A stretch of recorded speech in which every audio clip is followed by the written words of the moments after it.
देश और गांव से अनेकों लोग कथा सुनने के लिए आए। बहुत से लंगड़े, लूले, अंधे, बूढ़े और मंदबुद्धि पुरुष भी आए। पुरुष भी अपने पापों को निवृत्ति के लिए उद्देश्य से वहां आ पहुंचे। इस प्रकार वहां इतनी भीड़ हो गई कि उसे देखकर देवताओं को भी बड़ा आश्चर्य होता था।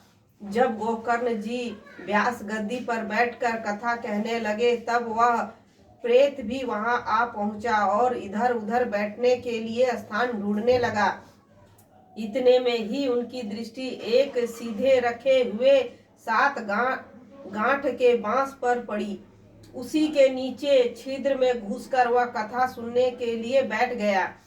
वायु रूप होने के कारण वह बाहर कहीं बैठ नहीं सकता था, इसलिए बांस में घुस गया। गोकर्ण जी एक वैष्णव ब्राह्मण को मुख्य श्रोता बनाया और प्रथम स्कंद से ही स्पष्ट स्वर में कहा, सुनामी आरंभ कर दी। शयन काल में जब कथा को विश्राम दिया जाएगा, तब एक बड़ी विचित्र बात हुई। वहां सभासदों के देखते देखते वह उस बांस की गांठ तड़ तड़ शब्द करती फट गई। इसी प्रकार दूसरे दिन सायं काल में दूसरी गांठ फटी और तीसरे दिन उसी समय तीसरी। इस प्रकार 7 दिनों में 7 गांठों को फोड़कर धुंधकारी 12 स्कंदों के सुनने से पवित्र होकर प्रेत योनि से मुक्त हो गया और दिव्य रूप धारण करके सबके सामने प्रकट हुआ। उसका मेघ के समान श्याम वर्ण शरीर पीतांबर और तुलसी की मालाओं से सुशोभित था तथा सिर पर मनोहर मुकुट और कानों में कमल नैनी कुंडल झिलमिला रहे थे। उसने तुरंत अपने भाई गोकर्ण को प्रणाम करके कहा, भाई तुमने कृपा करके मुझे प्रेत योनियों की यातनाओं से मुक्त कर दिया। यह प्रेत पीड़ा का नाश करने वाली श्रीमद् भागवत की कथा धन्य है। श्री कृष्ण चंद्र के धाम की प्राप्ति कराने वाला इसका सप्ताह पारायण भी धन्य है। जब सप्ताह श्रवण का योग लगता है, तब सब पाप थर्रा उठते हैं कि अब यह भागवत की कथा जल्दी ही हमारा अंत कर देगी।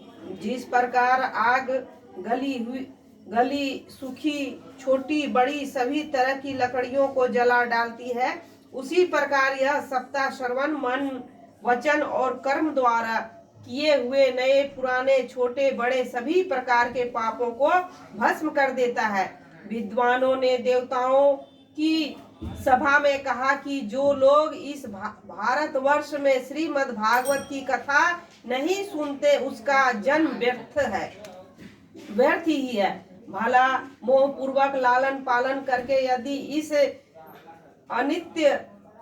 अनित्य शरीर को हष्ट पुष्ट और बलवान भी बना लिया, तो भी श्रीमद् भागवत की कथा सुने बिना इससे क्या लाभ हुआ।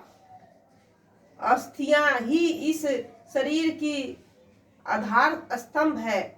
नस नाड़ी रूप रस्सियों से यह बंधा हुआ है। ऊपर से इस पर मांस और रक्त थोप कर इसे चर्म से मढ़ दिया गया है। इसके प्रत्येक अंग में दुर्गंध आती है, क्योंकि है तो यह मल मूत्र का भंडार। वृद्धावस्था और शोक के कारण यह परिणाम में दुखमय ही है। रोगों का तो घर ही ठहरा। यह निरंतर किसी न किसी कामना से पीड़ित रहता है, कभी इसकी तृप्ति नहीं होती। इसे धारण किए रहना भी एक भार ही है। इसके रोम रोम में दोष भरे हुए हैं और नष्ट होने में इसे एक क्षण भी नहीं लगता। अंत में यदि इसे गाड़ दिया जाता है तो इसके कीड़े बन जाते हैं। कोई पशु खा जाता है तो यह विष्टा हो जाता है और अग्नि में जला दिया जाता है तो भस्म की ढेरी हो जाती है। ये तीनों ही इसकी गलतियां बताई गई है। ऐसे अस्थिर शरीर से मनुष्य अविनाशी फल देने वाला काम क्यों नहीं बना लेता? जो अन्न प्रातः काल पकाया जाता है वह सायं काल तक बिगड़ जाता है, फिर उसी के रस से पुष्ट हुए शरीर की नियंता कैसी? इस लोक में सप्ताह श्रवण करने से भगवान की शीघ्र ही प्राप्ति होती है। अतः जब सब प्रकार के दोषों की निवृत्ति के लिए एकमात्र यही साधन है। जो लोग भागवत की कथा से वंचित है वे तो जल में बुदबुदे और जीवों में मगरमच्छ के समान केवल मरने के लिए ही पैदा होते हैं। भला जिसके प्रभाव से जड़ और सूखे हुए बांस की गांठ फट सकती है, उस भागवत कथा का श्रवण करने से चित्त की गांठ का खुल जाना कौन सी बड़ी बात है। सप्ताह श्रवण करने से मनुष्य के हृदय की गांठ खुल जाती है, इसके समस्त संशय छिन्न भिन्न हो जाते हैं और सारे कर्म छीन हो जाते हैं। यह भागवत कथा रूप तीर्थ संसार के कीचड़ को धोने में बड़ा ही पटु है। विद्वानों का कथन है कि जब यह हृदय में स्थित हो जाता है तब मनुष्य की मुक्ति निश्चित ही समझनी चाहिए। जिस प्रकार धुंधकारी ये सब बातें कह रहा था, जिसके लिए बैकुंठवासी पार्षदों के सहित एक विमान उतरा, उससे सब और मंडलाकार प्रकाश फैल रहा था। सब लोगों के सामने ही धुंधकारी उस विमान पर चढ़ गया। तब उस विमान पर आए हुए पार्षदों को देखकर उसने गोकर्ण ने उन्हें यह बात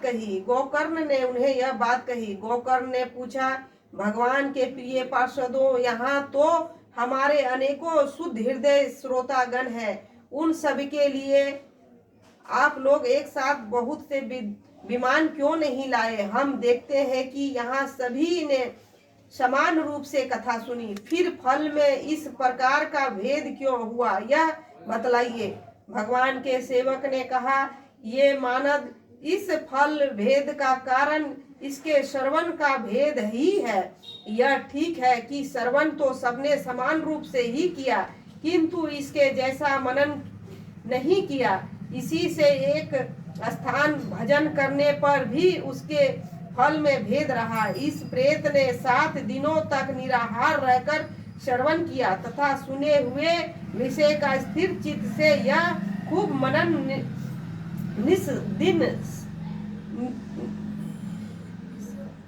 निसंदेह